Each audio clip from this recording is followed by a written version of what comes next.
Et en pleine crise sanitaire, 20 000 foyers souffrent encore du manque d'eau en Martinique. Une question se pose, dans quel état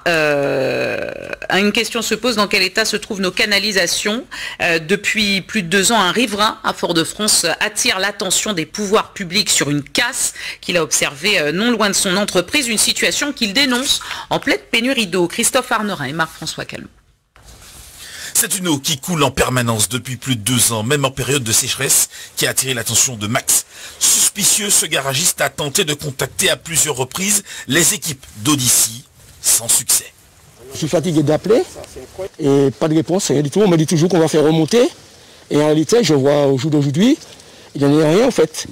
Et qu'il y a des gens qui n'ont pas une goutte d'eau chez eux, qui se plaignent et tout. Et là, je ne sais plus quoi faire, maintenant je vous ai alerté pour que vous voyez un petit peu les dégâts, quoi. Une eau qui l'inquiète également pour son activité professionnelle, lourdement impactée par cette fuite. Le garage, je vous ai montré qu'il est inondé aussi, ça c'est clair. Mais il n'y a pas que le garage au fait. Il y a tous ces gens-là qui sont dans la souffrance parce qu'ils n'ont pas d'eau.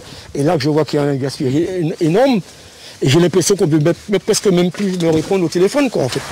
Une situation qui ne surprend pas Florent Grabin, lanceur d'alerte sur la situation de l'eau en Martinique. Depuis de nombreuses années, la qualité du réseau de distribution est en totale déliquescence. Ce livre-là, ce document a 26 ans. Il faut mettre en cause l'état des canalisations. Là, aujourd'hui, on fait des prélèvements, on fait des répartitions. Mais lorsque les usines de la CACEM ont produit l'eau, avant d'arriver chez le consommateur, je vous dis, vous avez 40% qui partent pour les vers de terre, c'est très écolo. Or, si les réparations étaient déjà faites, ben, on aurait eu du 100%, ou du 80%, ou du 85%. Mais pour l'instant, le mauvais élève de la Martinique, c'est la CACEM. En cette période de pénurie d'eau, plus que jamais, l'état des canalisations d'eau potable est pointé du doigt, à l'heure où plus de 20 000 Martiniquais manquent encore d'eau à leur robinet.